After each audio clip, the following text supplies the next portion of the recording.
I've just been told the recording's in progress, so I hope it is.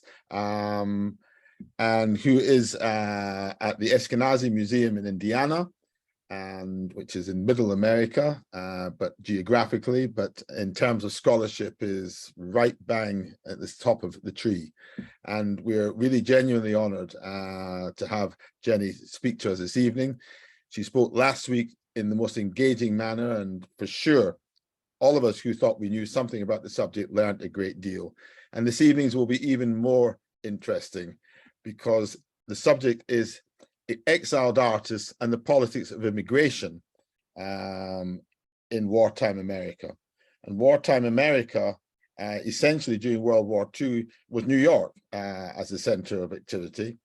And remember, New York was actually the stopping point for artists who were escaping the war in Europe, and America was not attacked. So America was actually peacetime in terms of, apart from obviously its armed forces, which allowed New York to operate pretty much normally, although perhaps Jenny might correct me on that. But the artist who actually finds safety in New York is a roster of the great and the good. Everybody from Chagall, George Gross, Léger, the Pierre Matisse Gallery was a great champion of artists. I could go through many, and I'm sure Jenny will. So this will be a fascinating evening, and I think it's probably sensible that I pass over to the expert. You've heard enough from me at this moment in time. Please raise your questions through the chat line, and I will represent them at the end of the evening. So without further ado, Jenny, over to you. Thank you so much again for being with us for this week, for next week, and for the series as a whole. Jenny. Thank you, David.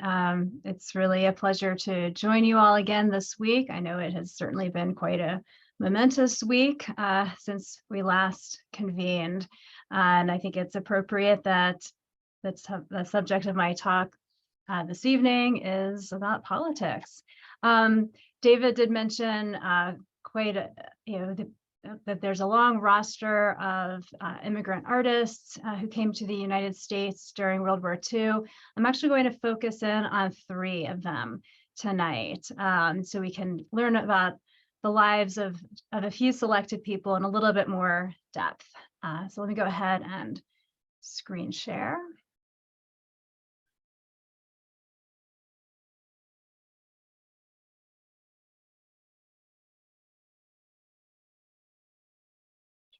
Okay, there we go, full screen. Okay, so just to recap briefly, in last week's talk, I discussed the ways in which several German emigre art dealers in the United States used the Nazi propaganda exhibition Degenerate Art to transform the reputation of German expressionism and to build an American market for this previously unpopular style.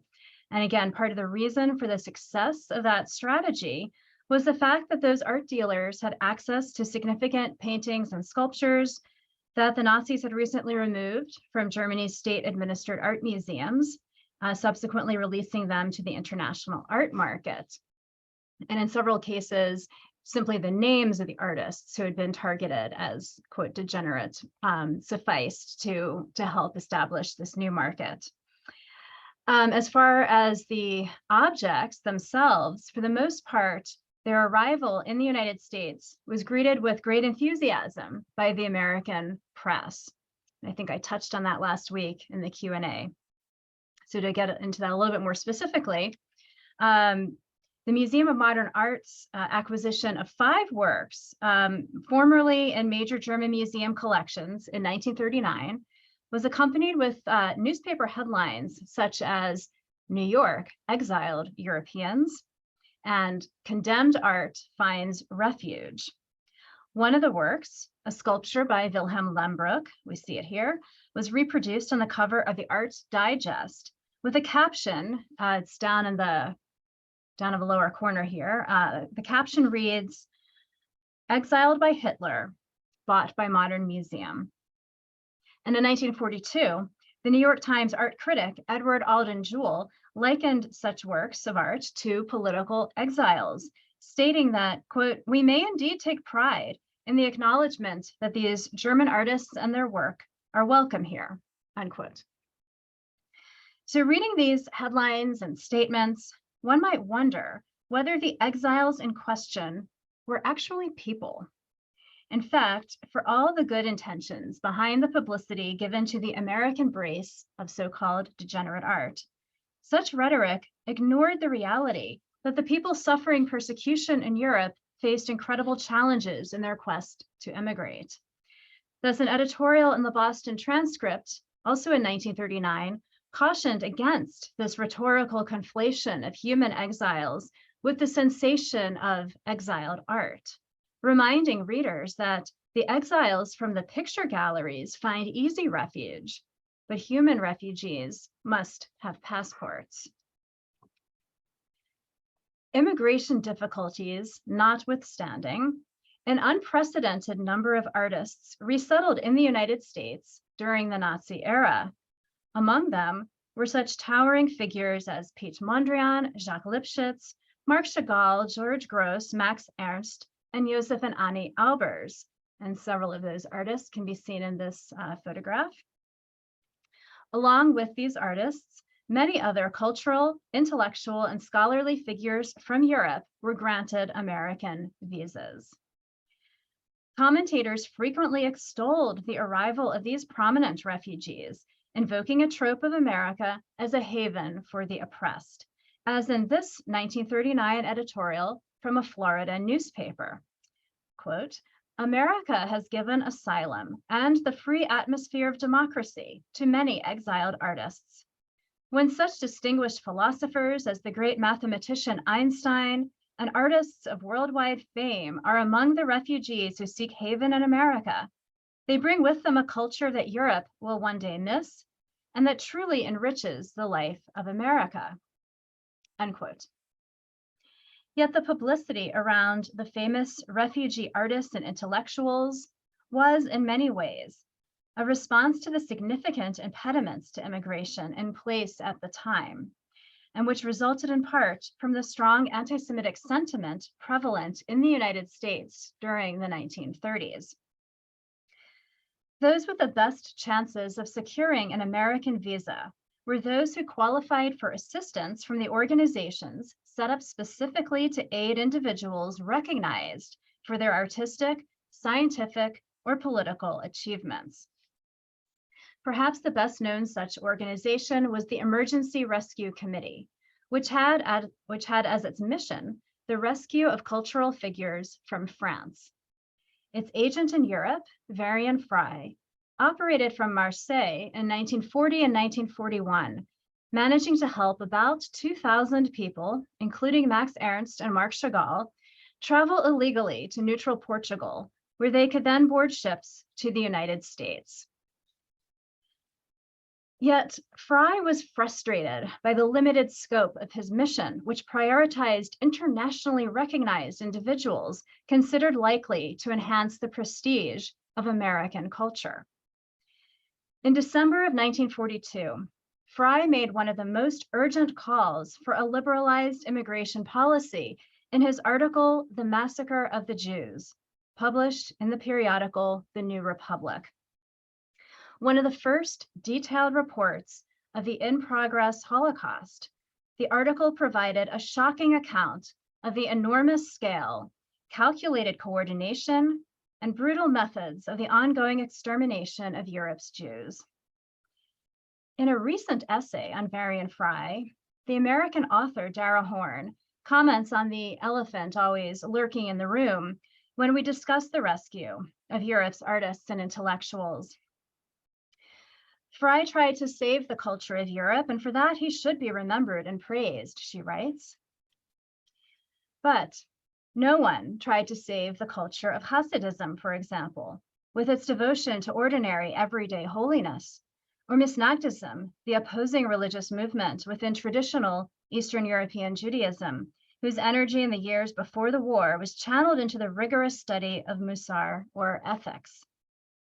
Entire academies devoted to the Musar movement were destroyed, their books burned, their teachers and leaders and scholars murdered. All the things that everyone feared would happen to the vaunted culture of Europe. No rescue committee was convened on behalf of the many people who devoted their lives and careers to the actual study of righteousness, unquote. Those Jews, lacking international reputations in the Western world, had to rely on an immigration system that was rigged against them, thanks to a quota system that allowed for fewer than 165,000 immigrants per year into the United States. And this quota was never even filled, not even close. As late as 1939, 83% of Americans indicated that they did not wish to increase those quotas, and 77% responded negatively when asked if more Jewish immigrants should be allowed entry. But even many well-known non-Jewish artists, such as the German painter Max Beckmann, found themselves unable to obtain US visas. For those who were fortunate enough to make it to American shores, the challenges of exile were many. We'll now turn our attention to 3 case studies, considering exiled artists' responses to their displacement, as well as the ways in which curators, gallerists, and critics discussed and promoted their work in a tense political climate. In an article titled "Art and the Conditions of Exile," the late art historian Linda Nachlan wrote that, quote, "Despite the terrible destruction wrought by the war on the vanguard artistic communities of Europe, and although the resulting displacement was inevitably hard on artists, many landed on their feet and exerted considerable influence on their places of refuge," unquote. But while it is true that many artists did find themselves energized and inspired by their new surroundings, this was not necessarily an experience shared by every exiled artist, including George Grosz, with whom we'll now spend some time. George Grosz was known for the politically and socially critical works he created during the Weimar era, and is most closely connected with the movement known as the Neue Sachlichkeit, or New Objectivity. His later career, corresponding with his years in America, is little known, even though he was embraced by American museums. On October 6, 1941, the Museum of Modern Art in New York released a press release titled "Artist Exiled by Nazis in 1932, Given Retrospective Exhibition." The show opened 2 days later and subsequently traveled to venues around the country. The title of the press release was misleading, as the Nazis were not yet even in control when Grosz moved to the United States in 1932 to pursue a teaching opportunity at the Art Students League in New York. Nevertheless, the artist, an avowed communist and anti-fascist, could hardly have considered returning to Germany once the Nazis took power in January of 1933. And so the museum was not wrong to characterize him as a political exile. Yet while acknowledging that Grosz's fame depended on his politically oriented work, the MoMA exhibition included few of his powerful anti-Nazi works, nor were any works dealing with the displacement he felt as an émigré included. Rather, the exhibition stressed Grosz's embrace of a new American identity. Grosz himself attempted to remake his artistic and national identity when it became clear that he would need to remain in the United States. He created a new body of work featuring images of American life, including city scenes and landscapes, and seeming to avoid the political commentary for which he was best known. In 1935, on the occasion of his exhibition at Harvard's Germanic Museum, now the Busch-Reisinger Museum, the press release alluded to the tempering effects of the American environment on Grosz's work. Quote, "His work produced in this country is less cruel in its criticism. It is as though the artist, suddenly finding himself in an atmosphere in which he could say what he wished, has lost the desire to express himself so vehemently," unquote. What the press release failed to disclose, however, was that the museum had deliberately kept Gross's anti-Nazi works out of the exhibition, fearing controversy. The museum's director, Charles Kuhn, wrote to one collector, quote, "If the subjects are definitely anti-Nazi, I feel that we should not show them, since the Germanic Museum so far has been able to escape the accusation of being on one side of the fence or the other," unquote. And of course, remember, this was relatively early, 1935. While situating Gross as one of the most important German artists of the 1920s, the MoMA press release noted that the artist had long been drawn to American popular culture, which many European intellectuals disdained. Yet despite Gross's longtime fascination with America and his own decision to pursue professional opportunities there, he increasingly suffered from the trauma and dislocation of exile as the Nazis consolidated their power in Germany throughout the 1930s. Gross's paintings from the 1930s, such as Myself and the Barroom Mirror, which referenced the artist's growing dependence on alcohol, or Remembering, a visualization of an exile's despair at the crumbling of his homeland, were, however, not chosen for the MoMA exhibition. Nor did the museum acknowledge that the deteriorating situation in Germany had prompted Gross to return to political themes in the mid-1930s. He produced, for example, numerous ink drawings and watercolors depicting the torture and brutality endured by prisoners in German concentration camps. The one I'm showing you here is by far one of the easier ones to look at. And he also addressed the fascist threat in a series of ambitious allegorical paintings. One such work was God of War of 1940, a painting reminiscent of Gross's post-World War I work. In this painting, a figure with ears and mouth locked shut holds up a swastika, praying to a war god whose arm is raised in the Nazi salute. A child in the lower left corner plays with a machine gun, evoking the indoctrination of children into Nazi ideology. Yet the only painting in the MoMA show that offered a glimpse into Gross's darker imaginings during these years was A Piece of My World 2, or The Last Battalion, of 1938. This composition, depicting a crowd of ragged soldiers blindly marching into battle in a dark landscape ravaged by enormous rats, suggests the futility of war and violence, but lacks the specifically anti-Nazi content of God of War. The paucity of anti-Nazi imagery in the exhibition suggests MoMA's reticence, even after 2 years of war in Europe, to display overtly political work.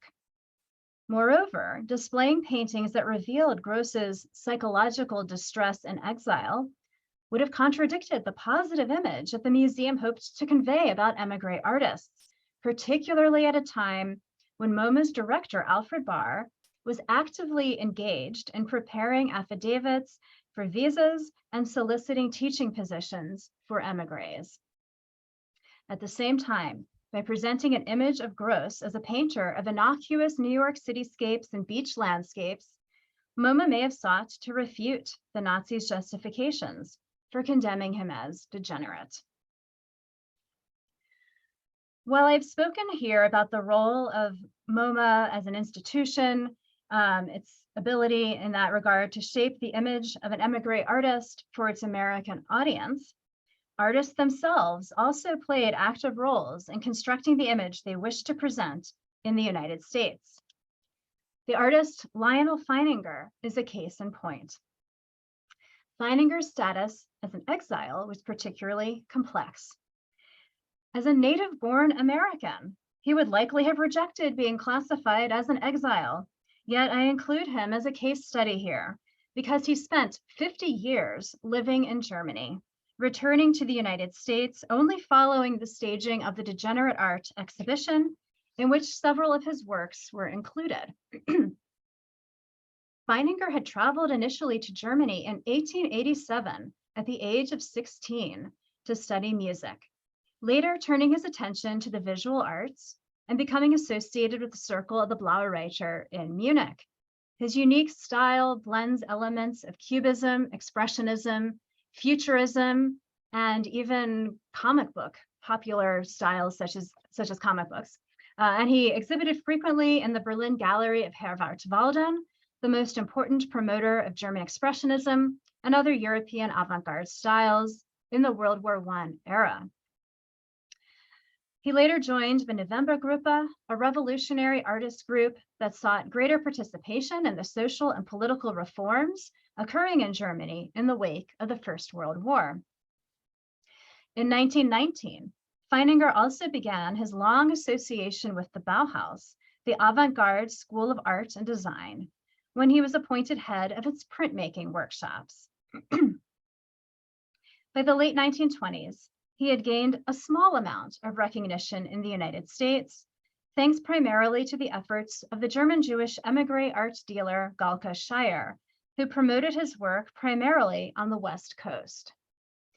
But because Feininger was so strongly identified with German modern art, some American art critics expressed reservations when MoMA included him in the 1929 exhibition, 19 Living Americans.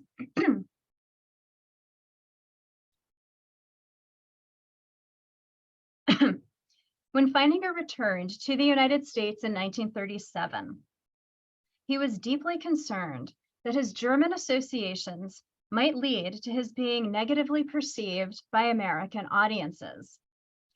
When plans were underway in 1939 for an American tour of 20th century German art, the exhibition held the previous year at London's New Burlington Galleries, Feininger was adamant that his work should be excluded from it. Writing to his friend Albert Bloch, another American artist who had spent time in German modernist circles, Feininger requested Bloch's intervention with the director of the Nelson Atkins Museum in Kansas City. Feininger wrote, quote, "If the exhibition of modern German art, which the museum in Kansas City intends to hold in November, takes place, I must positively be let out of having paintings of mine included. The same exhibition was held last year in London, and there were a number of my works lent by private collectors, none of whom had notified me of their intention to include me amongst the Germans. Still, it was different for them to be shown in England, where I am unknown. But here, in my native land, I am having a difficult struggle to overcome the idea many critics and friends of my work have, that I am a German artist. I make a point of exhibiting as an American," and he underlines that, "and I cannot, under the circumstances, exhibit with the Germans," unquote. Yet later, perhaps having witnessed how art dealers and curators had used defamation by the Nazi regime as a selling point in creating an American market for modern German art, Feininger expressed more eagerness to emphasize his victimization by the Nazi regime. In 1944, he wrote to MoMA curator Dorothy Miller regarding the catalog for his forthcoming retrospective at the museum, writing, quote, "Would it be of interest to mention that all my one-man shows in museums in Germany were before the commencement of the Nazi regime, in order to ward off any possible suspicion that I had been a pet of those gentlemen? As a matter of fact, my paintings were shown after 1933 in all Nazi exhibitions of degenerate art and most scurvily treated," unquote. But overall, MoMA's goals for its 1944 Feininger retrospective aligned with the artist's own concerns to be presented as an American. The exhibition's press release stressed Feininger's dedication to the United States, emphasizing that he had never given up his American citizenship and that his son was serving in the US Army. In his essay for the exhibition catalog, revealingly titled Lionel Feininger, American Artist, Alfred Barr recounted his own introduction to Feininger in 1926 during a visit to the Bauhaus in Dessau. Here, Barr took pains to emphasize Feininger's, quote, American qualities, even though he fails to fully articulate what that actually meant. And he writes, quote, "We had known from German sources that Feininger was American born. But when we saw him, framed by his functionalist Gropius house and living in the midst of the brave new world atmosphere of the Bauhaus, his American character stood out. Feininger's art was unique in Germany, as the artist himself seemed at the Bauhaus," unquote. In their 1939 correspondence, Feininger had emphasized to Albert Bloch that he had always been presented as an American artist during his many years in Germany. Yet this wasn't exactly true. Ironically enough, one of the essays in MoMA's 1944 catalog situating Feininger as a fully American artist was written by Alois Schardt, formerly the director of the Städtisches Museum für Kunst und Gewerbe in Halle, a city in Eastern Germany. And Schardt, too, was living in exile in America during this time. But as the director of the Halle Museum, Schardt had urged the city's government to commission Feininger to produce a series of paintings of Halle's Gothic churches.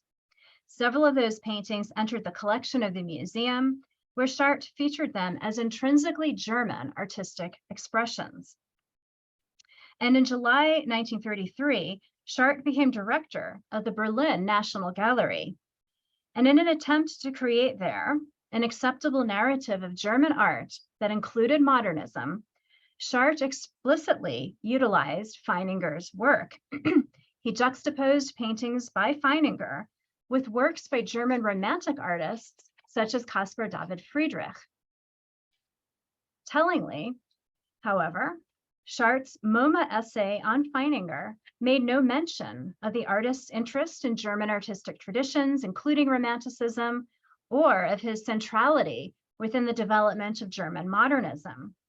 Instead, he discussed Feininger's art through the lens of formalist aesthetics and spirituality. By recasting Feininger as an American artist, Alfred Barr and curator Dorothy Miller accomplished several goals.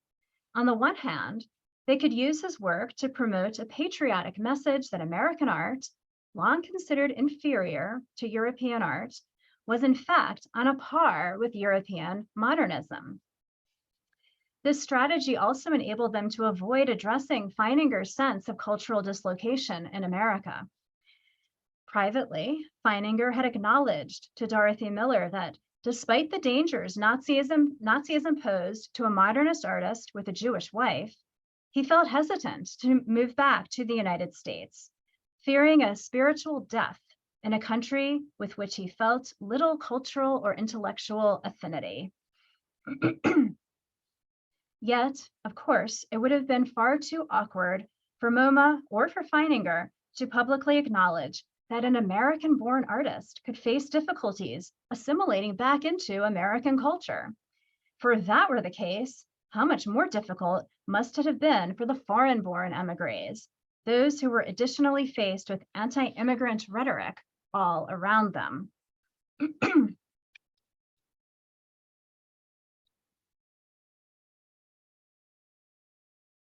I have so far concentrated in this talk on two non-Jewish artists whose experiences of exile offer particularly complex and intriguing case studies. But of course, even more was at stake for the Jewish artists who were able to secure American visas in the 1930s and early 1940s. Most obviously, their lives and not merely their livelihoods were at risk. The Jewish emigre artists also faced a sort of double exile, both from the avant-garde cultural circles in which they had moved in cities such as Paris or Berlin, but also from the traditional Jewish environments in which many had grown up. While some exiled artists and art dealers might be able to look forward to a day when they could return to post-war Paris or even Berlin, European Jewish exiles had no hope of returning to the Jewish communities of their childhoods, which were, as they knew from the Jewish press, being utterly destroyed. And so the final artist we'll consider today is Marc Chagall, perhaps one of the most beloved artists of the 20th century, well known for his colorful imagery evoking the folklore and culture of pre-war Jewish life in Russia. Chagall, who came to the United States in 1941, aided by Varian Fry and the Emergency Rescue Committee, was no stranger to new environments. He had left his native Russia and Orthodox upbringing to spend the years 1910 to 1914 in Paris, a hotbed of Cubism. After spending World War I and the early Soviet years back in Russia, he returned to Paris in 1923, becoming internationally recognized for his modernist yet highly individualistic work.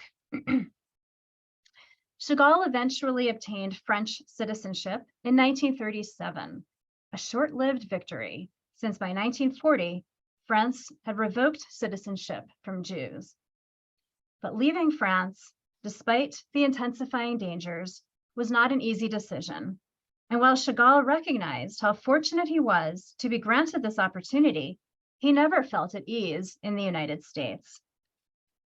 He never learned much English, moving primarily in émigré circles where he could speak French, Russian, or Yiddish. He seems to have disliked life in New York City, spending time, when possible, at a house he rented in Connecticut or in the Adirondack Mountains in upstate New York. Yet in these less urban locales, he felt his difference from Americans especially acutely. His wife, Bella, in a letter to friends, wrote in 1943 that, quote, "The only Jews here are God himself and us. The food is American, the talk is American," unquote. But most difficult for the Chagalls was the feeling of helplessness and even guilt, as Europe's Jewish communities, including their own hometown of Vitebsk in Belarus, were destroyed. Chagall's response to the catastrophe of Nazism was, somewhat surprisingly, to appropriate Christian iconography in his work. In particular, he adopted the image of the crucifixion to represent the Jewish concept of Kiddush Hashem, meaning the sanctification of God's name, which is a way of referring to Jewish martyrdom. He was not the only Jewish artist to adopt the crucifixion as a symbol for Jewish suffering during the years of the Holocaust, as a way of alerting Christian viewers to the dire nature of the persecution in a visual language they could readily understand. Nevertheless, the appropriation of the crucifixion by Jewish artists was controversial, not least for Jewish viewers, for whom the cross has long been viewed as a symbol of persecution. Yet Chagall's crucifixion scenes invariably contain Jewish symbolism and references. In White Crucifixion of 1938, the first of his crucifixions, painted in response to Nazism, Jesus wears a loincloth with stripes and fringes that unmistakably evoke the talit, or the Jewish prayer shawl. Behind the cross, we witness a pogrom and the burning of a synagogue. Refugees heading in different directions predominate in the foreground. One of them carries a Torah scroll, the most precious possession of any Jewish community. Chagall would go on to paint many more crucifixions during the war years, all of them situating the cross within a milieu of Jewish suffering and emphasizing Jesus's identity as a Jew. But few critics or commentators would remark upon this body of work for many years, avoiding the uncomfortable subject they would have to confront. One of Chagall's most ambitious works from his American years comments not only on the Nazi persecution of the Jews, but also on the disappointments of the Russian Revolution and its broken promise of Jewish liberation and equality, layering these different tragedies on top of each other. Not only does this work include 2 crucifixions, but it takes the form of a triptych, another format borrowed from Christian art. Read from left to right, the 3 panels are titled Resistance, Resurrection, and Liberation. Resistance and Resurrection both feature crucifixions superimposed onto crowds of revolutionary fighters. Liberation seems to offer a hopeful view of the war's aftermath, yet its imagery is poignant and nostalgic, evoking the now unrecoverable culture of the shtetl. As Chagall himself would write in 1947, quote, "Let not the world think that the Jewish people today are the same as those who before inhabited the ghettos. No, they are no longer the same. They will no longer live in ghettos.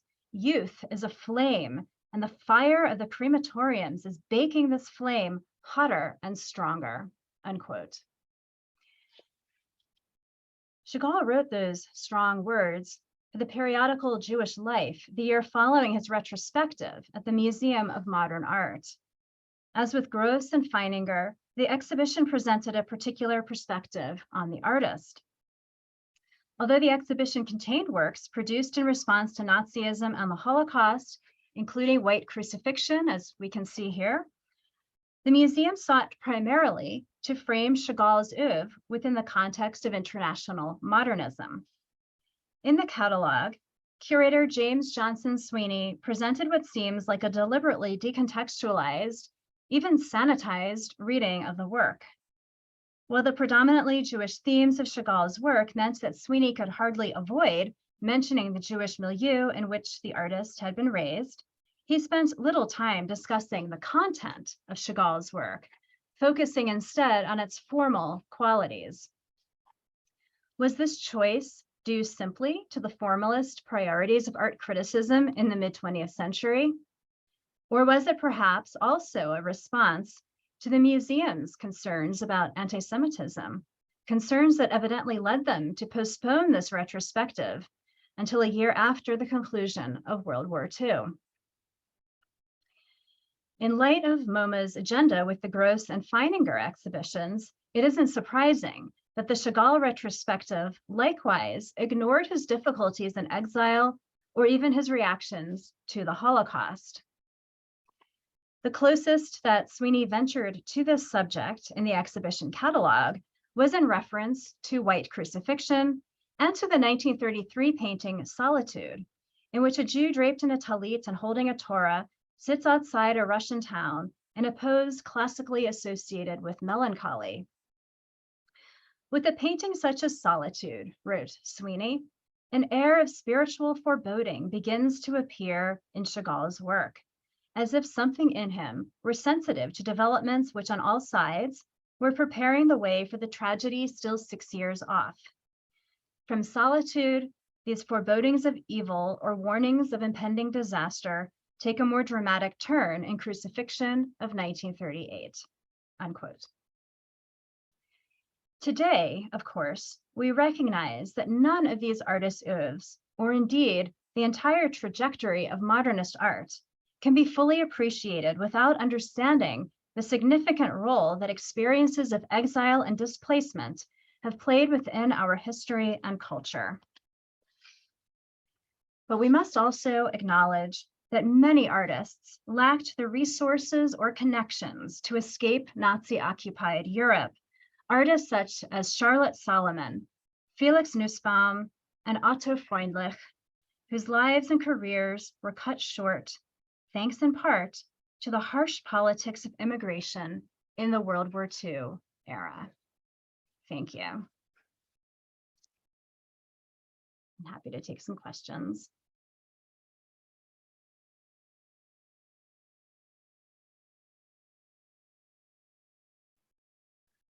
Jenny, wow, is all I can say. That was a tour de force. I firstly should, if ever there was evidence that Ben-Uri doesn't influence in any way its presenters in our lecture series, Jenny is the epitome of this, because there are two works that you showed, which you could have actually selected a Ben-Uri collection works. And it's fascinating. So I urge the audience to, when we're finished, to look at benuri.org and collections, or go direct to the benuricollections.org.uk, because it's fascinating. The George Gross painting from 1936, which is called Interrogation, which is in Dallas, which we did not know about, and therefore I thank you, is actually 2 years before our painting of the same title, about the same person, Erich Musham, who was an anarchist and a communist, And it's interesting because initially you would imagine that it was in the same year, but it's not, because in the painting you showed, he had a full head of hair. And in the painting in our collection, which we bought at Maastricht about 10 years ago, he's bald. And interestingly enough, he inscribed it, Gross inscribed it, that the Nazi soldiers, in German obviously, but the translation is, why can't you dance something entertaining for us, comrade? You learned this so beautifully in Moscow, indeed. So actually, although he was Jewish, the interrogation, the beatings that he had, which eventually killed him, was more about the fact that he was communist and Jewish. But I don't guess being Jewish helped his case very much. And the second work that you referred to was a crucifixion series, which again, Ben-Uri has acquired some years ago, Apocalypse on Lilas, from 1945, the first work that he broke his year of mourning for his wife Bella after seeing the pathy news of what was happening in Europe, the proof of it. And that's a painting. It's now our most toured painting in the collection. It's in Germany later on this year, and it's going to be in France, Spain, and then back to the Musée National Marche de Gaulle in Nice again in 2024. So it's interesting that your scholarship and our collection and our scholarship are natural bedfellows. I'd like to just ask you, if I may, about the politics in New York and the politics of America. You made a very interesting observation that, first of all, in France, of course, they negated citizenship for Jews in 1940. But in New York, although we think that New York, and for that matter, London in many ways, had an open door immigration policy, that wasn't the case. Even for, shall I say, VIPs, which tends to be the trend today, that the governments will allow in the high earners and everything else, but otherwise we restrict. Can you tell us a little bit more about the political dynamics of this period, both in local state politics and then federal politics?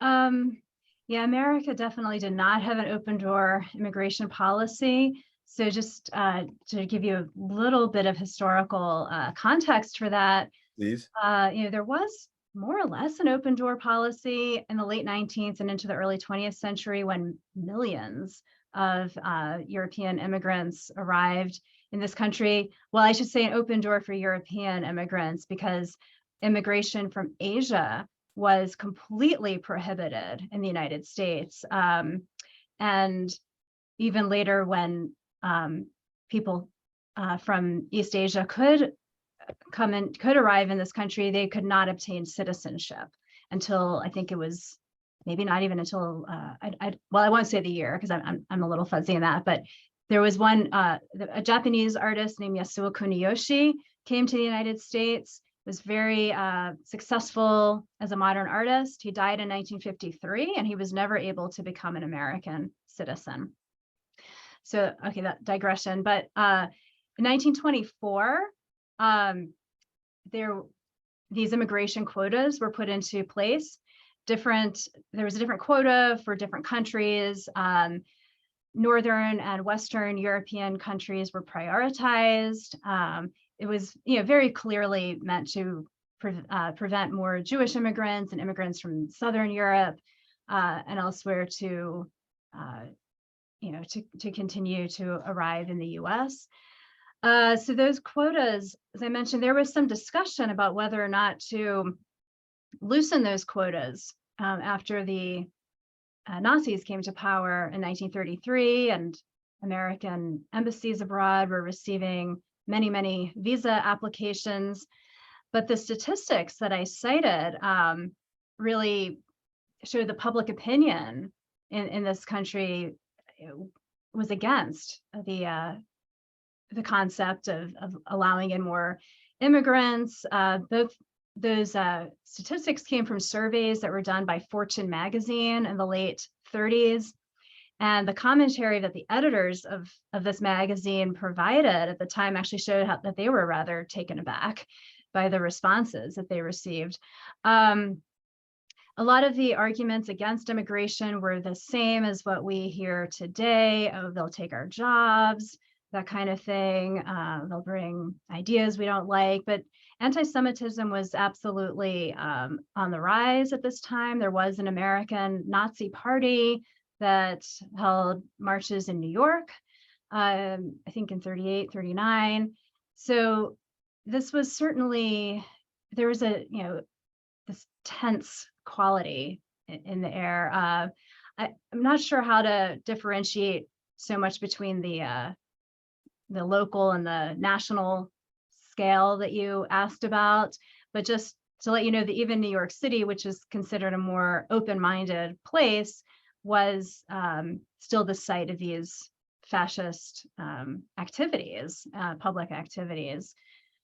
So it wouldn't be, and there were, I want to say, a few special exceptions to the quotas, but again, those were made for more prominent individuals, again, who were recognized, who were maybe receiving invitations from universities to teach. But the average person had, great difficulty obtaining a visa, particularly as the 30s moved on. Actually, a great aunt of mine, her family received visas from Germany to come to the US in 1936, very shortly after the Nuremberg laws were put into place. But after Kristallnacht in 1938, the door pretty much slammed shut.